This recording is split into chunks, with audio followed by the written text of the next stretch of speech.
El expresionismo surgió como reacción al impresionismo, así como los impresionistas buscaban el máximo realismo posible. Los expresionistas pretendían reflejar sus propios sentimientos. Esta reacción supuso una ruptura con el arte elaborado por generaciones anteriores, convirtiendo al expresionismo en un sinónimo del arte moderno durante los primeros años del siglo XX. Por lo tanto, el expresionismo supuso un nuevo concepto del arte. La aparición del expresionismo en un país como Alemania no fue un hecho aleatorio, sino que se explica por el profundo estudio dedicado al arte durante el siglo XIX por los filósofos, artistas y teóricos alemanes. Esta corriente teórica dejó una profunda huella en los artistas alemanes de finales del siglo XIX y principios del siglo XX. En Alemania, el expresionismo fue más un concepto teórico que artístico. Fue un movimiento heterogéneo y presentó numerosas diferencias en su seno, con gran divergencia estilística y temática entre los diversos grupos que surgieron a lo largo del tiempo, incluso entre los propios artistas que lo integraban. Después de la Primera Guerra Mundial, el expresionismo pasó al cine y al teatro, que lo utilizaron de una manera puramente estética, todo lo contrario a cómo se usaba anteriormente. Con la aparición del nazismo, el expresionismo fue considerado como inmoral, rebelde y decadente. Al finalizar la Segunda Guerra Mundial, el expresionismo desapareció como estilo, pero influyó en numerosas corrientes artísticas de la segunda mitad del siglo XX. Literatura.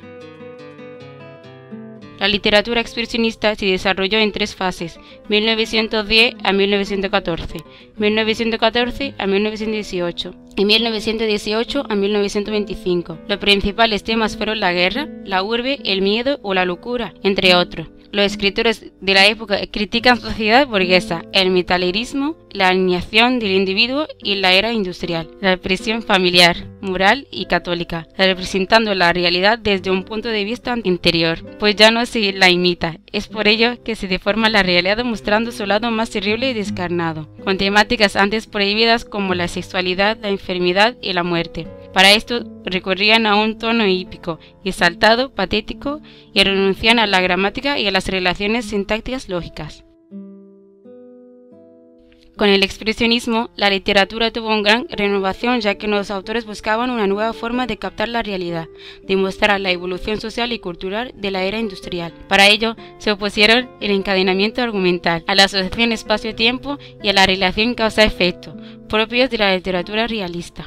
Existieron dos corrientes en la prosa, una reflexiva y experimental, y otra objetivizadora. Un autor que no sigue normas de ninguna corriente fue Franz Kafka, quien expresó lo absurdo de la existencia en obras como Metamorfosis, 1915, o El proceso, 1925. Kafka se sirvió de parábolas para mostrar la soledad, la alienación del hombre. Su estilo es ilógico, discontinuo, laberíntico y con espacios que el lector debe rellenar. Poesías. La lírica presenta con una temática variada, centrada en la realidad urbana y tomando nuevos temas como la vida en la gran ciudad, la soledad, la incomunicación, la locura o la alienación. El lenguaje es conciso, desnudo, con un tono patético y desolado. Antepone la expresividad a la comunicación y mantiene la rima en la métrica tradicional. Teatro. Los dramaturgos pretendían renovar la sociedad moral e ideológicamente. Para esto renovaron los recursos dramáticos, pero siempre siguiendo el modelo de Strindberg.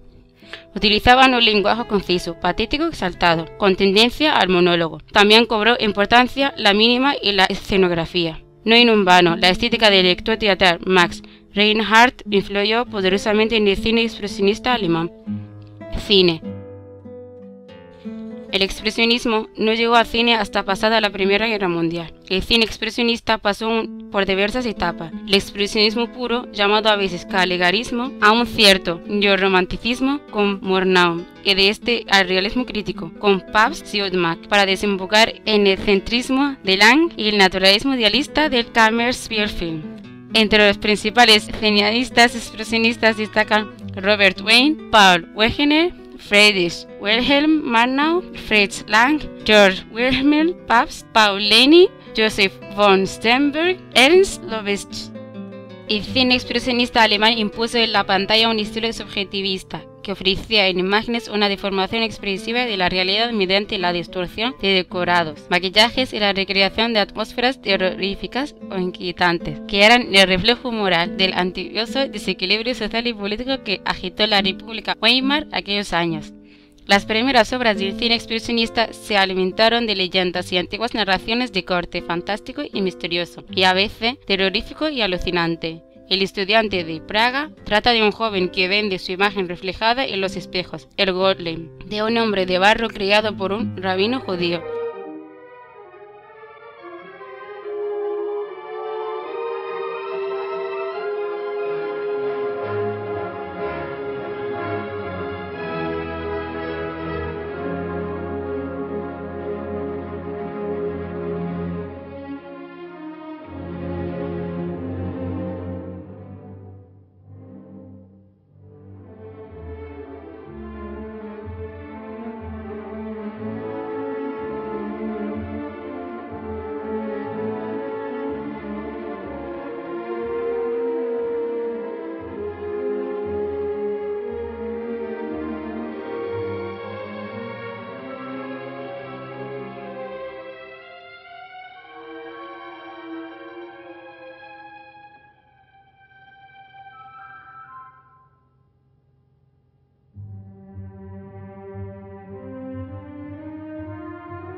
El gabinete del Dr. Caligari, de una serie de asesinatos cometidos por un sonámbulo. Este film se convirtió en la obra maestra del cine expresionista, por la recreación de un ambiente opresivo y angustioso, con decorado de aspecto extrañamente anguloso y geométrico.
Al primer expresionismo de carácter teatral, el llamado Cagliarismo, le sucedió un nuevo cine, el de Lang, Murnau, Wegener, que se inspiraba más en el romanticismo fantástico. Se dejan los decorados artificiales y se inspiran más en la naturaleza. Así surge el Kammerspielfilm, orientado hacia un estudio naturalista y psicólogo de la realidad cotidiana, con personajes normales tomando el expresionismo, la simbología de los objetos y la utilización dramática. A partir de 1920 se produjo los principales éxitos del cine expresionista alemán: Anna Bolena, Lubitsch 1920, Las 10 luces, Lang 1921, Nosferatu, Murnau 1922.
Doctor Mabuse, Lang 1922, Metrópolis, Lang 1927. Desde 1927, coincidiendo con la introducción del cine sonoro y un cambio de dirección en la UFA, la gran productora alemana se dio un nuevo rumbo al cine alemán, de corte más comercial, intentando imitar el éxito conseguido por el cine americano producido en Hollywood. El cine expresionista fue sustituido por un cine cada vez más germanista. Sin embargo, la estética impresionista volvió al cine moderno a través de la obra de directores como Carl Theodor Dreyer, John Ford, Carl Reed, Orson Welles o Andrzej Wajda.